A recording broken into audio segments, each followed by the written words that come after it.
What's going on YouTube? This is Deke back with another Sorare video. Today we're going to talk about goalkeepers and my top 5 goalkeepers for the midweek performance in game week 289. So, kind of my process here, what I do is I take a look at my personal goalkeepers. So for this game week I have 2 goalkeepers at the limited level. It is a very short game week, so a lot of you might be scrambling for a keeper, and I figured this would be a good opportunity if you wanted to put a lineup in here, see what you have going on. So I have 2 that are playing. So first thing I look at is I look at contests. So we do have an Underdog Limited, Specialist Limited in America. So I obviously cannot play one of these. And as far as a Rare America, I will have a Rare team in, but the others I can't play one of them. So I'll kind of decide which one I can't, or I'll go out and I'll get one of the goalkeepers that I can use to play. The issue with that is, especially if you're using for a specialist, I would hope I have a specialist or an underdog already, and then hopefully just buy for the America to make it easier on myself. But these prices are going to be way more expensive in terms of you can get a better one for here. But that's just kind of my thinking. A lot of times you don't have to play every contest. That's the fact. As much as you would like to, I like to play as many contests as I can and put a winnable team in each contest. So if I have like a dud, I might put in a goalie for underdog. I have Donnelly that is technically playing, but he will be on the bench. So he fits that category. I might throw him in if I have an outfield that I think can actually compete, and maybe other people have DMPs, especially at the midweek. There's going to be so much rotation.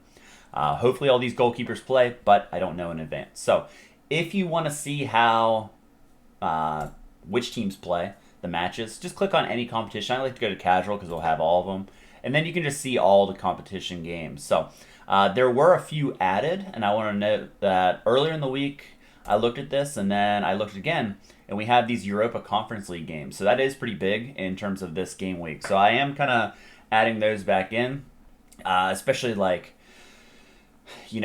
all these teams are going to be huge favorites. Young Boys should be a pretty big favorite on the road. Alkmaar, huge favorite. I don't know the odds. Repavian should be a big favorite, and Basel should be a ginormous favorite. I actually do have odds on that one. They are minus 769, so that is huge.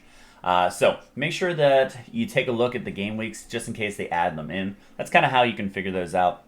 So I'm going to give you top 5. Then I'm going to give you, I think I have 3 extras that have some sort of caveat or other things with them. So basically what I'm looking at is who's expected to win, who is expected to give up the least amount of goals. You can see those readily available, just odds. I like to use Odds Portal because it has basically odds on every game you can want. So as you can see from the thumbnail, Franco Armani, I think this is a good buy low. None of this is financial advice. I don't currently own him, but if you saw my ETH balance, I don't have the ETH balance to buy him. And I feel like I'm good at the Americas level. But you can see he's kind of spiked, and then he's gone down. And he is a very reasonable price, and he is in a very good matchup this week against Gimnasia La Plata. Minus 222, favorite 1.45. If we take a look at his scores, he's been dropped down just because he had a lot of... River Plate's been in a rut. They have Julian Alvarez gone. They have Enzo Fernandez gone. It'll be interesting to see how they bounce back. They need to make some signings, obviously, but... these yellow, it's kind of been a build-up. They've been struggling. They had, midweek matches where they were just rotating. They're kind of a mess, as you can see by their current form. I think they're going to snap out of it, and you can see whenever he plays well, they do well. Although, the last 2 clean sheets have been draws, but look at the points he's scoring. I think he's going to get back to that form, especially take a look in this area. It is a different team, but River Plate has the potential to put up those scores. So Franco Armani is my number 1 this week.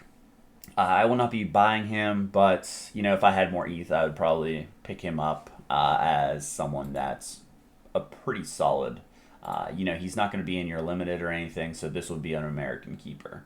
The second one I do own. That's kind of the reason why I wouldn't buy. But this is Casio. So I got him last game week as just another one. So I have Donnelly, the backup, under 23. He has a contract. Casio has a contract till 2024. So he's 35, but he doesn't seem like he's going anywhere. So my long-term Donnelly, I'm hedging a little bit with this and getting the game experience here. So Corinthians is minus 204, 1.49 against Coritiba. Good matchup. You can see his last 5 is 63. He has been on fire. The only one that was not good is here. And he's pretty much playing everyone. Donnelly started this one against Always Ready. That was a midweek game, competition game. But look at all those green scores. He's very solid, and he's in a good matchup, especially on the road. On the road, you can get a few more maybe saves, a few more AA in terms of goalkeepers. You don't always want to target teams that are on the road because, they don't play as well on the road. But if they're in a good matchup on the road, it can be very beneficial for the goalkeeper to see a little bit more action. So my number 2 is Casio. Number 3, Racing Club just got on the platform, so you can kind of see these are kind of the prices. It's a little bit higher than you'd like. But my number 3 is Gaston Gomez, and he is very expensive. So I did put him in here. I would not buy him if you're looking for a keeper this week, as his price is just absurd. Here's why. You take a look at his previous results. He's had some great results. Racing Club is minus 152 against Arsenal at home. So it's a good matchup, and you can kind of see the form that he's in, the form that, they've had 3 losses out of the last 10, but, he's putting up those scores, and it's been very consistent since he's been in the lineup. So that's a guy that's too expensive for me, but my rankings are basically who's most likely to win, who's most likely to put up points. So he is, but he's going to come at a really pricey price tag. My number 4 is Joe Ricardo for Sierra. So his contract does end coming up here. He is a little bit cheaper, 0.0673. His recent price is 0.0541. Sierra is minus 145 at home against Avive.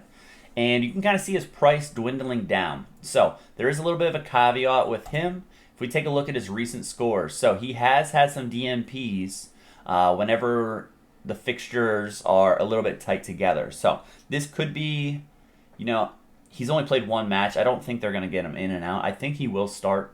And they don't have a 287. I was just making sure they don't have a 287. So he does play Corinthians now, so he could start that game, and then how this rotation has kind of gone, 2 and then 1 off, 2 and then 1 off. So that is a possibility. So just real quick, it's either going to be him or the other keeper that they've been playing is Benicious Machado. So he is under 23, and whenever they do rotate, he's been the guy that's rotated. So one of these guys are going to be in a great situation. You can't really play Machado, in my opinion, because that is all in speculation, unless you hear that they are rotating. His contract's the same, so it's not a contract, but it is a long-term. I would think he would re-up unless he would go somewhere else. But that's kind of my thinking with their goalkeeper situation. I would say Ricardo, hopefully you don't get a DMP. That's why I kind of bumped him to 4, and honestly, he might be even in the honorable mention because there's kind of issues with worse matchups and are they going to start or not. So I have him at 4. He's very interchangeable with number 5 here, especially with number 5. Puts up better points, but they're just not as big favorites. Number 5 is Everson. I have him at Atletico Mineiro. So I bought him back in June 1st, and he went up, and now he's come back down, and you can get him pretty cheap compared to what you were paying all the way up here. A lot of these America players prices have gone down. He has a contract through 2025.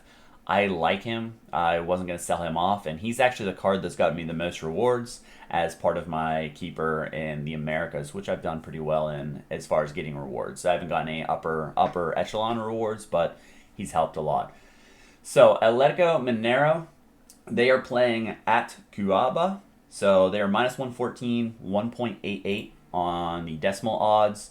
And as you can see, he has a lot of green. So his price went down, but that's just because I think the Europe hype. He had 3 kind of subpar games, but I was getting rewards based on these. Right out the gate, I got a reward. He played against Palmeiras on the road, kept a clean sheet, 73 points, 67.5, 70.5, 75. I mean, that's if you're getting that from your goalkeeper, you're going to get rewards unless you have DMPs all over the place. I really think this is another one where he can keep a clean sheet on the road and put up a decent amount of points. He's one of those guys that doesn't let up a lot of goals. He just doesn't. As a team, they don't as well. They have Botafogo before that, I believe either tomorrow at the time of recording, and then they have another road game. So it will be interesting. Then they have Corinthians at home, Internacional, Palmeiras. They have a very tough stretch coming up where he could be very busy. So if he concedes one, I think he can still put up a decent score. If you look at the Santos game, he conceded one, and he still put up 67.5, and he had a yellow. So he will be busy. I still like him. Originally I had him at 5. Maybe I'd bump him to 4 just because you don't know exactly if they're going to rotate on the other. But that's with any goalie. Joe Willis has randomly gotten just rotated for no reason. You hope you don't have a DMP. All right, I got three keepers that are going to be honorable mention just because either I don't know something or it could be a situation where they play someone else. So Marwin Hitz for Basel is my number 1. If he starts, he's going to get a clean sheet, in my opinion. They're minus 769. Huge favorites against Crusades. I want to see who they start, and I want to see kind of that starting lineup that they put, and I really think he'll start both because again, it's Conference League, it's Europe football. They want to win this game, so while I think there will be some rotation as far as outfield players, I think they're going to keep their number 1 in. So if you're a little bit worried about rotation, I have him at the common level, I believe. I didn't refresh this once. Yeah, I have a common of him. So, we'll see. I'm assuming he starts this game week that I'm currently recording in.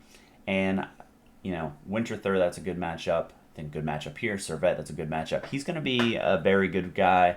And the price kind of, it shows. He's going to be their number 1 in my opinion. So, he definitely has to be mentioned. Next one, Carlos Lampe. Or Lampe, I'm not really sure how you say it.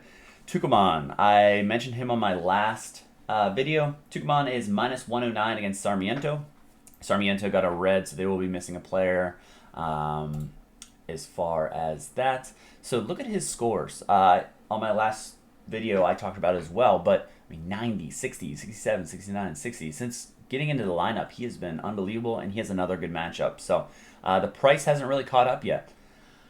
I think that, if you want to get him as your guy this week as a one-time spot guy and maybe sell him if he does well, that would be a pretty good opportunity. Not financial advice, just because they have away, Independent, Newell's, Arsenal, not terrible matchups, not great matchups, but you might be able to kind of capitalize on, okay, someone sees they put, here's how I got onto him. I was like, oh, he had a 61 last time. Let's see how his recent form is because he wasn't really on my radar. So that's kind of how he got on my radar. And then the last one, Lucas Chavez for Huracan in Argentina. Huracan is plus 112, 2.12 against Godoy Cruz. So if you take a look at his results, he's another guy that's had some upside. Whenever they do well, he does well, pretty much. River Plate, they just beat them. He did not score well because he let up 2. He let up 2 here. Clean sheet. So he's got to hold that clean sheet. He has a decent chance at it, but you could see this matchup where Godoy Cruz puts in one and he kind of ruins the score. I wish he'd be under that 50 threshold, so you could play him in that underdog, but you know, at the price, he's got to be in at least contention if you're looking to go out and get a keeper. Okay, so overall, that list, hopefully you guys like it. If you liked it, like and subscribe below, and please comment anyone that I missed. Who's your favorite keeper this game week coming up? Midweek game weeks are so tough. All the rotation. Last midweek, I got obliterated. I did terrible. No rewards. So it's tough with rotation and finding out what these lineups are going to be. So hope you guys liked it. Last thing I'm going to leave you with, I'm almost at 100 subscribers. Once I hit 100 subscribers, the next video I'm going to do, and I'll announce at the beginning of the video, I'm going to do a random giveaway of a random commenter on that video. And I'm going to give away a free card. So if you don't have any cards, or you're a subscriber, make sure you tune in. And once we hit that 100 mark, we'll get going, and we'll do a nice giveaway to thank you guys for the support of watching my videos. All right, catch you later.